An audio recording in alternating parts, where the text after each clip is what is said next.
how Seeq blew up and what you can learn from it. What if I told you that a group of 20-year-olds built a protein brand that took over TikTok, got Mark Cuban to promote them for completely free, made millions of dollars, and got into Target? Well, that's the story I'm going to tell you today. And what you're going to learn from this is, what are you waiting for? How this brand, Seeq, leveraged brand storytelling and positioning to turn a simple product into a movement. And what you're going to get away from this is how you can apply these same strategies to your own business for completely free. This is something that you can do today and implement into your business as the business owner, as a founder, as a CMO, whatever position you are at your brand. You can do these things to improve your brand and your business, make more money at the end of the day. It's more money. It's more money. This isn't just about protein. This is about how the right brand positioning and messaging can make you a shit ton of money. And that's probably one of the biggest levers that you can pull at your business right now, because 99% of people do it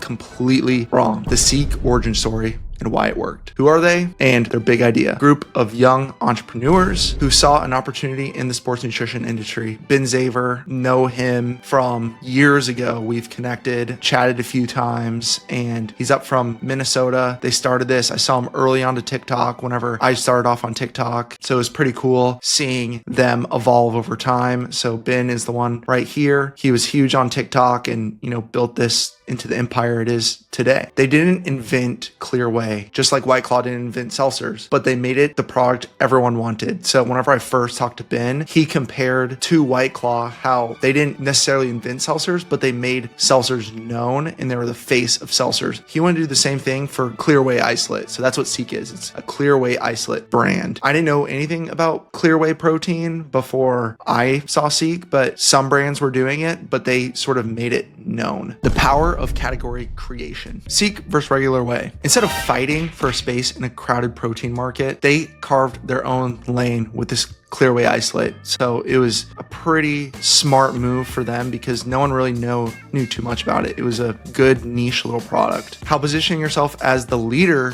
of this new category gives you instant credibility. So they became the face of it. Obviously, everyone knows what protein is, but this whole Clear Whey isolate thing is, something totally different. Now you see every single brand doing it. You can tie a lot of these back to Seeq. So every single time a large brand like Rise, like all these other brands doing it, it gave them more credibility because they sort of paved the path for this Clear Whey isolate and made a lot of demand for it. How Seeq nailed brand positioning. So brand positioning is pretty self-explanatory. It's how you position your brand. A lot of people don't really think about this whenever they're running their company. It's a huge, huge, huge thing. I mean, it's going to impact how your company is perceived by all your customers. It's not just a protein, but a lifestyle. Traditional whey, heavy, milky, old school, gym bro vibes. That was like their enemy. They made it their enemy. A lot of their content is about how gross and nasty the flavors, clumpiness, all these things are. And I think it was pretty cool. Versus Seeq being light, refreshing, fruity, perfect for Gen Z fitness enthusiasts. They knew exactly who they were talking to and what they wanted. Their message wasn't about better protein, but it was about the whole experience in general, from the way it looked to the way it felt to the way the flavors are, and that you can mix it with ice and have it by the pool and have it on a hot summer day. So I think the whole experience is what they were selling. Speaking to their audience the right way, I think they absolutely crush this. And I think a lot of people need to hear this exactly. A lot of business owners need to understand this because they didn't dive deep into technical jargon, ingredients, protein breakdown, amino acids, all the ingredient jargon. Their audience doesn't give a rat's ass about all that jargon. They don't care. They knew they were speaking to the Gen Z population that just wanted something that tasted good. If you can see here, like that's sort of what they were going after. They weren't going for people that are bodybuilders that want to get too jacked. Their audience already knows about protein. No, protein is good. That it's going to help in every aspect of their life. They just wanted to be a healthy individual, but they weren't looking to be the most jacked person going onto stage, being the biggest person in the gym. That's not who they're speaking to. So they weren't going to bore them about, oh, this is how protein synthesizes and acts in your body and all this stuff that really would just bore them. They skipped that because they have an educated customer that already knows all this stuff through social media. So I think that's a great move. A lot of people need to understand that if you're already speaking to someone that knows all these things too.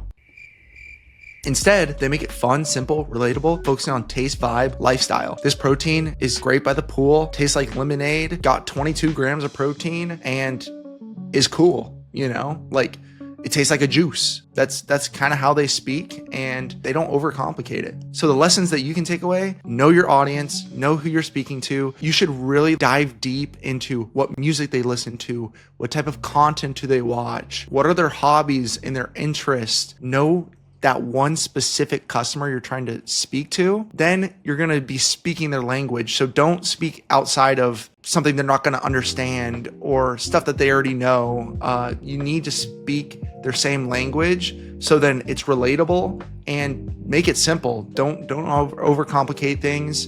And then you're going to get a lot more engagement from that. And then through your ads, content, it's actually going to feel like it resonates with them, because I think in today's day and age, so many people, especially of the younger generations, can see through all of the BS on social media that if you're too corporate, you're just selling them product, they're going to see it, versus you selling the whole vibe, the journey, the story. They're going to resonate with it. And that's how you make a brand in 2025.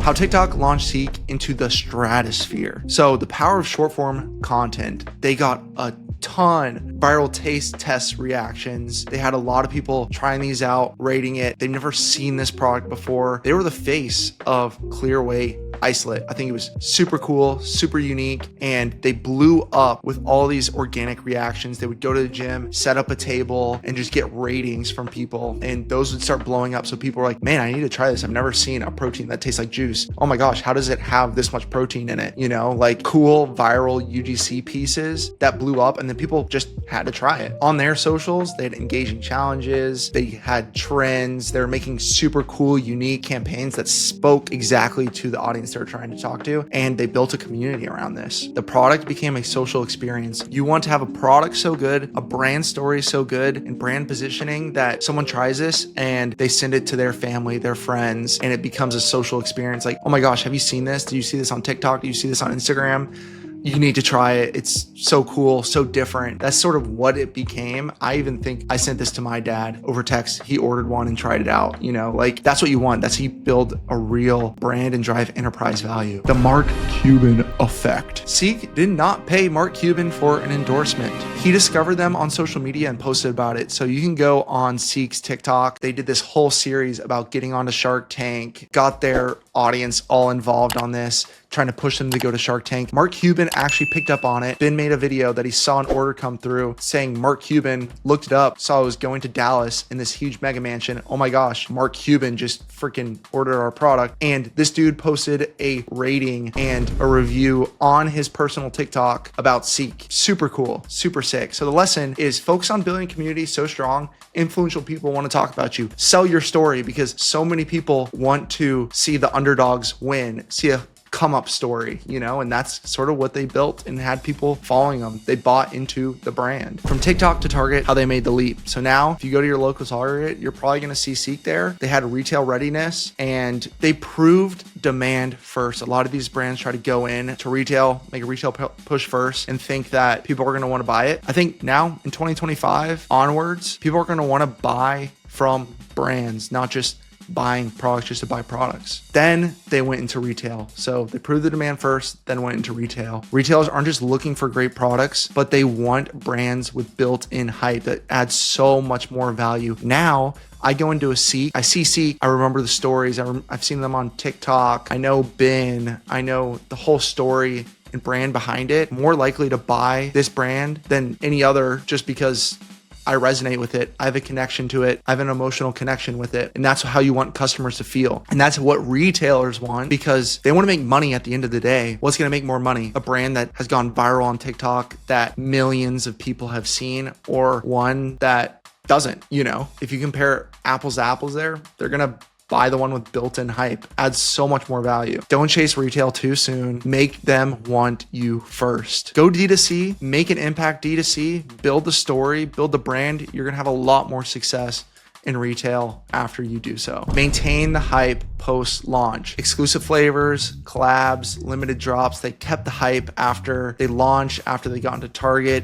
They're sticking true to who they are, keeping customers engaged beyond the first purchase. So keep telling the story, keep doing what made you who you are, because most brands fail when they stop storytelling after hitting big wins. They start losing what got them to where they are now. They stop telling the stories, the founders fizzle out of it. They stop building on the momentum, and you don't want to change what got you there because people are still going to buy into the story. You still need to be telling your story to your new customers and have people engage. You don't want to go too corporate and change completely who you are. Obviously, you're going to evolve, you're going to reposition, but you don't want to change your core of what got you there. Lessons that you can apply today without spending a dime. Because I know a lot of people, you're going to see a lot of videos where it's like, well, you need to spend millions of dollars on ads. You need to do all this crazy stuff. You need to pay all these agencies. And honestly, before you even, I run an agency and we work with 7, 8, 9-figure brands. And you need to do this before you start doing anything else. You need to find your category. You don't want to sell to everyone, because when you sell to everyone, you sell to no one. Find your specific niche, own your niche, resonate with a ton of people. There's so many people out there that there's crazy niches out there that you wouldn't understand that you can tap into. Don't overcomplicate it. Make it fun and relatable. There's a lot of brands out there that are technical, that are science-based and science-driven, and they own that. But don't think you have to sell the whole spectrum. Make it to where you can speak to a specific customer and speak their language, because it's going to resonate with them a lot more. Leverage social proof. Encourage user-generated content to fuel organic marketing. Not everything has to be freaking picture perfect, shot on a freaking insane camera with a huge campaign budget. I mean, some brands, that's like their look and feel, but 99% of brands out there, you need to be a lot more relatable, and user-generated content and a lot of these simple iPhone shot content things work really well and are a lot more relatable. Make your product a social experience. People share what makes them feel, look cool, just like what Seeq did. You want to get to the point where your customers are telling their friends and families to purchase the product and create a community around it. At the end of the day, you're selling a brand, you're creating a brand, and you want people to be bought in and buy your story. Don't chase retail too soon. Build demand first, own D2C first, build the hype, and then let retailers come to you, because that's how you're going to be successful long term. So the conclusion, if they can do it,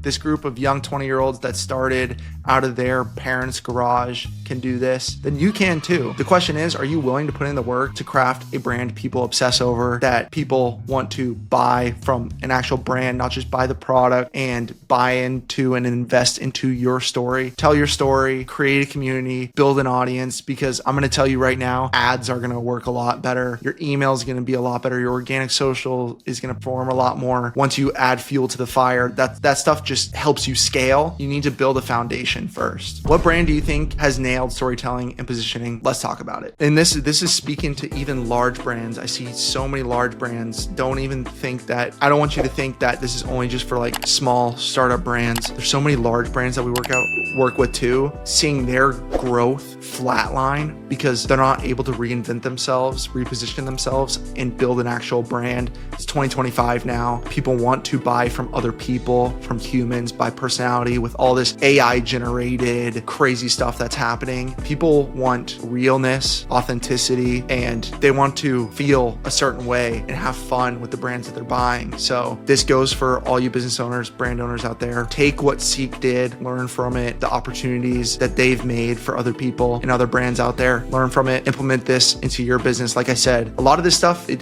doesn't cost a dime to reposition your brand, to make storytelling type content. Honestly, it's going to cost you a lot less than hiring a whole video team that's doing all this crazy stuff. Like, you just pick up a camera, founder-led content, talk to your iPhone, make some cool content about that. Yeah, let me know what you like about this content style, because I'm gonna start making some more YouTube videos. So give me a like, subscribe, and let me know what you think about it. But let's talk about brands that you think have done this well that I can look into, maybe make a video about. Thanks. Peace.